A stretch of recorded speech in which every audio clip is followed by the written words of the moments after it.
Ассаламу алейкум қадірменді көрермендер. Біліп жүр арнасына қош келдіңіздер. Бүгінгі біздің хабарымыз оңтүстікте көршіміз бауырлас Қырғызстан мемлекетінің ең құпия арнайы қызметтері туралы болмақ. Ендеше кеттік. Қырғызстанда 8 арнайы бөлім бар.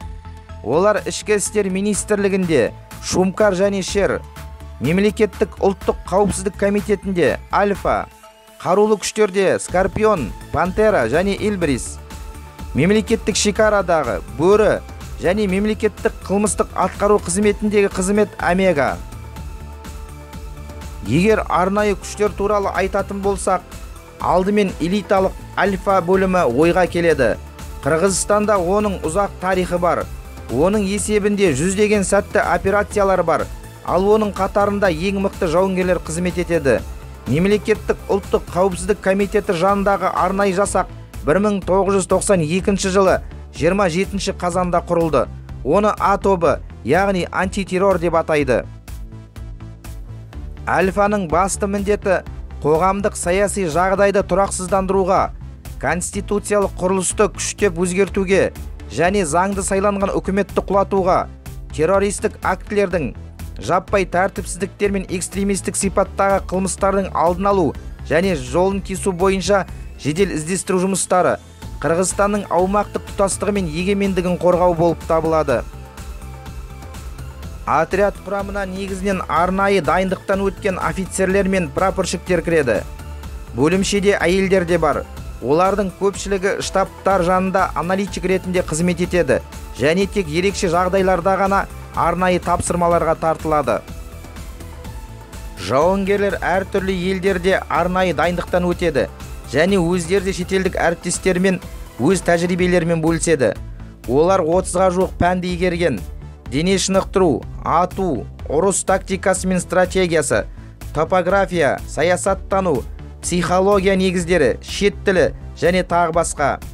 Әскери қызметкерлердің 70% кем дегенде бір шет тілін біледі. Жауынгерлердің барлығы жоғарғы білімді, ал олардың жартысы тіпті 2-3 вузды бітіргендер. Қырғызстандағы арнайы мақсаттағы бөлімшелер шетелдік үлгідегі ең жаңа қару-жарақпен қамтамасыз етілген. Бұл мергендердің қаруы мен мергендерге қарсы құралдар, дрондар, жеңіл қаруланған танктер, жауынгерлерді қорғауға арналған ауыр және жеңіл оқ-дәрілер және басқа да құралдар. Альфа лаңкестікке қарсы операцияларды жоғарғы деңгейде өткізу үшін барлық мүмкіндіктерге ие. Операция түріне байланысты арнайы күштер Қырғыз Республикасының қарулы күштерімен өзара әрекеттесе алады және олардың техникасын қолдана алады. Құрылғаннан бері Альфа 300-ден астам сәтті операциялар жүргізді. Олардың ішінде көптеген террористік топтардың және ондаған террористік шабуылдардың алдын алды. Бөлімше саперлары 27 жыл ішінде 500-ден астам қолдан жасалған жарылғыш құрылғыларды залалсыздандырды. 1997 жылдан бастап топтың міндеттеріне террористік қауіптердің алдын алу кіреді. Ал 2006 жылдан бастап экстремистерге қарсы іс-қимыл күшейе түсті. Альфаның ерекшелігі көптеген арнайы операциялар туралы мәліметтер әлі күнге дейін құпия белгісімен сақтаулы. Әдетте Альфаның қатарына бұл әскери немесе полиция арнайы күштерінде қызмет еткен адамдар қабылданады. Арнайы бөлімшеге сонымен қатар 20-30 жастағы қарапайым қырғызстандықтар да қабылдауы мүмкін. Кандидаттарға мемлекеттік ұлттық қауіпсіздік комитетіне жүгіну қажет. Оның қызметкерлері барлық өтініштерді қарайды және әңгімелесу өткізеді. Тек бұл қарапайым сұхбат емес, 4-5 сағаттық психологиялық тест болады. Іріктеудің соңғы ең қиын кезеңінде әр үміткерге қызметтік міндеттерін орындау кезінде қаза болу мүмкін екендігі туралы хабарлайды. Үміткердің ата-анасына ұлының өз отаны үшін өз өмірін құрбан етуге дайын екендігі туралы айтылады және олармен әңгімелеседі. Айтпақшы, Альфада олар отбасында жалғыз бала болғандарды қабылдамауға тырысады. Қырғызстан Республикасы Ішкі істер министрлігінің Шумкар арнайы полкі бүкіл елде жұмыс істейтін қырғыз милициясының беделді бөлімшесі. Ол 2014 жылдың 17 қаңтарында құрылды. Ал 2016 жылы арнайы жедел әрекет ету бөлімі Барыс және Ішкі істер министрлігінің кинологиялық орталығы оның қарамағына берілді. Бұл жауапкершілікті арттырып, арнайы полк міндеттерінің ауқымын кеңейтті. Шумкар жауынгерлері Түркия, Қытай, ақш және Ресейде арнайы дайындықтан өтеді. Жеке құрам сержанттардан, прапорщиктерден және офицерлерден тұрады. Олардың арасында ерік және даңқ медальдарымен марапатталғандар көп. Арнайы полкте ер адамдармен қатар тең дәрежеде әйелдер де қызмет етеді. Шумкарлықтар қара береттер киеді, бірақ олардың ерекше белгісі бар. Күрең берет. Оны тек арнайы сынақтардан өтіп, өз күшін, шыдамдылығын, кәсібилігін дәлелдегендер ғана алады. Күрең берет алғаннан кейін оны кию құқығы жыл сайын қорғалуы керек. Бірақ кейінгі жылдары берет иесі тәжірибелі әріптестерімен емес, оны алуға үміткерлермен қоян қолтық күрес жүргізеді. Ал қалған тапсырмалар алғашқы алуға қарағанда сәл жеңілірек. Шумкар арнайы полкіне қызмет етуге ниет білдірушілер әңгімелесуден, дене дайындығы деңгейін тексеруден және психологиялық тесттен өтуі тиіс. Үміткердің 19-30 жас аралығындағы және бойы 170 сантиметрден кем емес болуы керек. Және Қырғызстан Республикасының азаматы, сотталмаған, әскери борышын өтеген, орта немесе жоғары білімі болуы керек. Әртүрлі пәндер бойынша спорт шебері немесе кандидат атағына ие адамдарға артықшылық беріледі. Бұл жағдайда өтініш берушінің бойы талап етілгеннен де төмен болуы мүмкін. Скорпион Қырғыз Республикасы қарулы күштерінің элиталық бөлімі 1994 жылы 30 наурызда құрылды.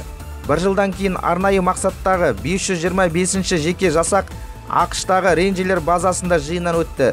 Көптеген офицерлер Тәжікстан мен Ауғанстанда әскери тәжірибе жинақтаған.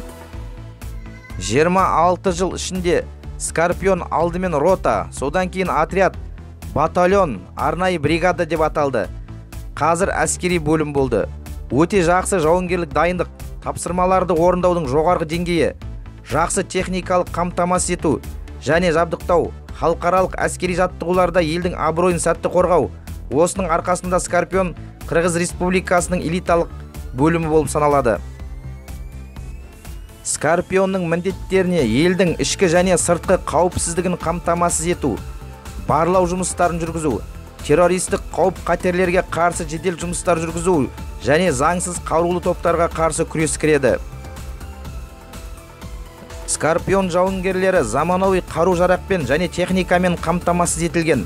Арсеналда әртүрлі мылтықтар, тапаншалар, мергендік қарулар, пулеметтар, гранатометтар, тәулік бойы бақылау оптикалық құралдары және оптикалық электрлік құралдарды анықтауға арналған жабдықтар бар. Сондай-ақ бөлім парашюттермен, шаңғылармен, сноубордтармен, квадроциклдармен, парапланерлермен, байланыс құралдарымен және тағы басқалармен жабдықталған.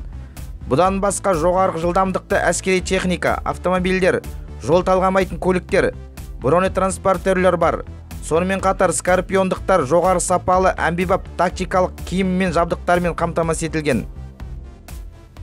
Скорпионның әрбір жауынгері бөлімшенің эмблемасы бар жасыл берет алуды армандайды. Ол үшін қосымша сынақтардан өту керек. Ал бөлімшеде бір жылдан астам уақыт қызмет еткен және жауынгерлік даярлықтың жоғары көрсеткіштері бар ең тәртіпті жауынгерлер ғана үміткер бола алады. Арнайы мақсаттағы әскери бөлімде 18 жастан 30 жасқа дейінгі бойы 1,75 сантиметрден төмен емес, денсаулығы жақсы және зиянды әдеттер жоқ, кем дегенде орта білім алған Қырғызстан Республикасының азаматтары қызмет ете алады. Үміткерде спорттық разрядтың болуы құпталады. Сонымен қатар Скорпионның қатарына қосылғысы келетіндер жоғары моральдық психологиялық қасиеттерге және отанға қызмет етуге деген үлкен ниет болуы керек.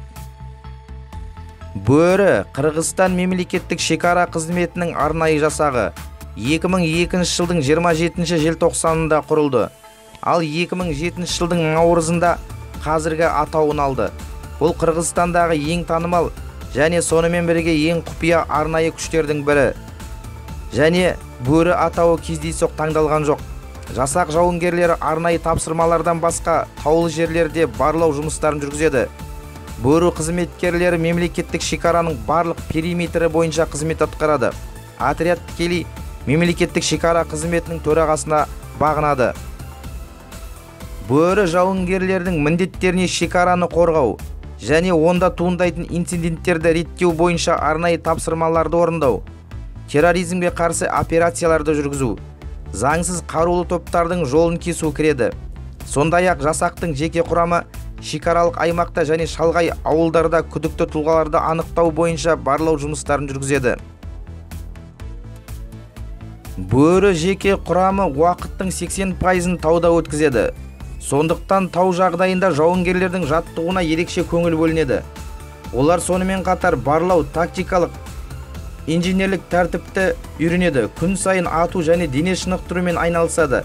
Арнайы мақсаттағы жасақ қару-жарақпен және арнайы техникамен толық қамтамасыз етілген.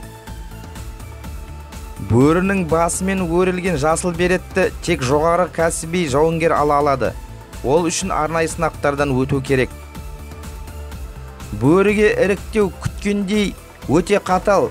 Жауынгерлер жоғары ақыл парасатымен және жұмыс қабілеттілігімен ерекшеленіп, жақсы физикалық дайындыққа ие болуы керек. Болашақ арнайы жасақ 19 бен 30 жастағы армияда қызмет еткен, бойы 170 сантиметрден төмен емес, орта немесе жоғары білім алған Қырғыз Республикасының азаматы болуы керек. Кәсіби спортта жетістіктері бар адамдарға артықшылық беріледі.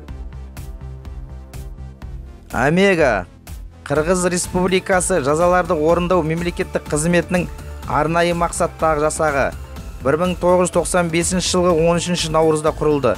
Ал 2003 жылғы желтоқсанда Омега атауын алды.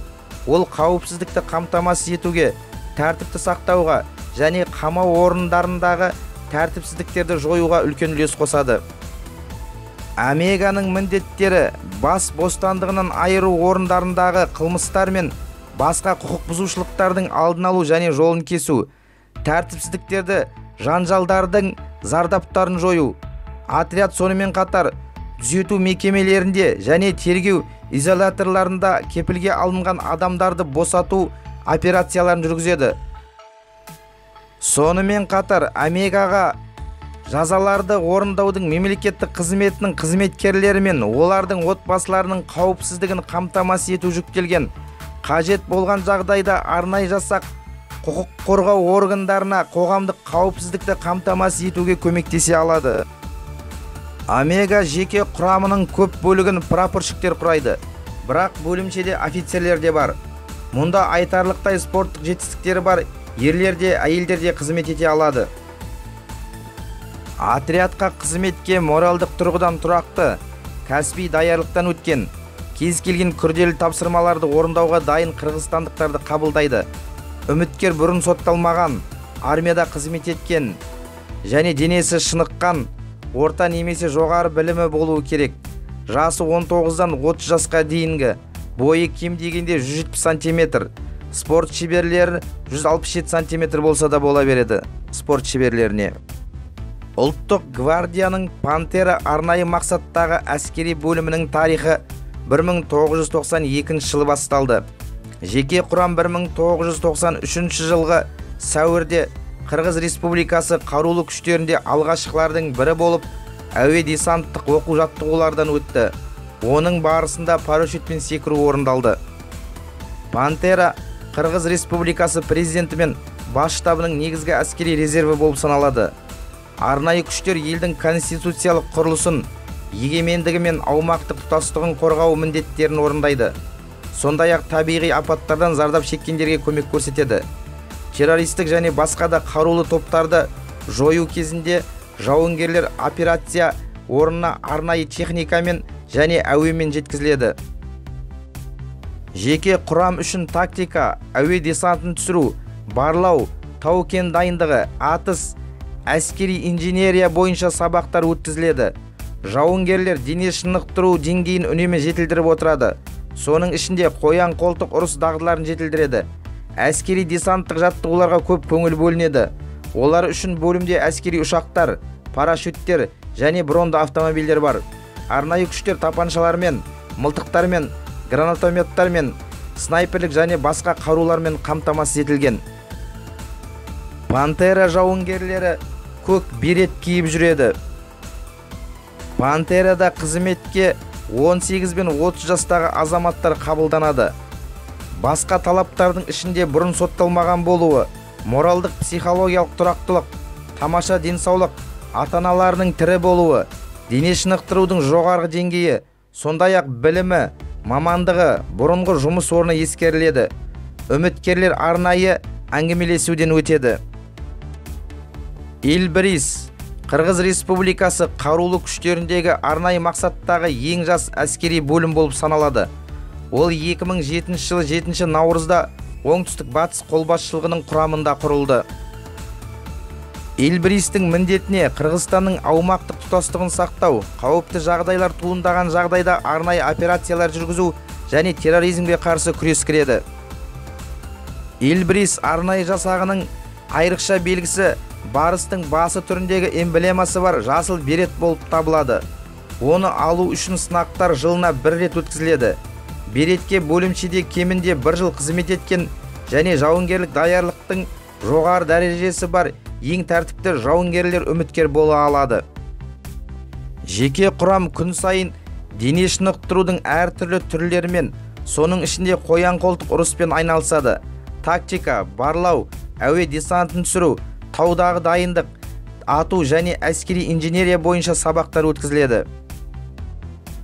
Эльбрис жол талғамайтын көліктермен, бронетранспортерлермен, пулеметтермен, тапаншалармен, снайперлік мылтықтармен, гранатометтармен, тәулік бойы бақылау, байланыс құралдарымен және басқа да әскери техникамен қамтамасыз етілген. Қадірменді көрермендер, осы видео ұнаса лайк басып, осы арнаға жазылайық. Және Қырғызстанның арнайы жасағы жөнінде алып қосарларыңыз болса, комментарий арқылы бөлісе отырайық. Келесі кездескенше сау саламатта болайық.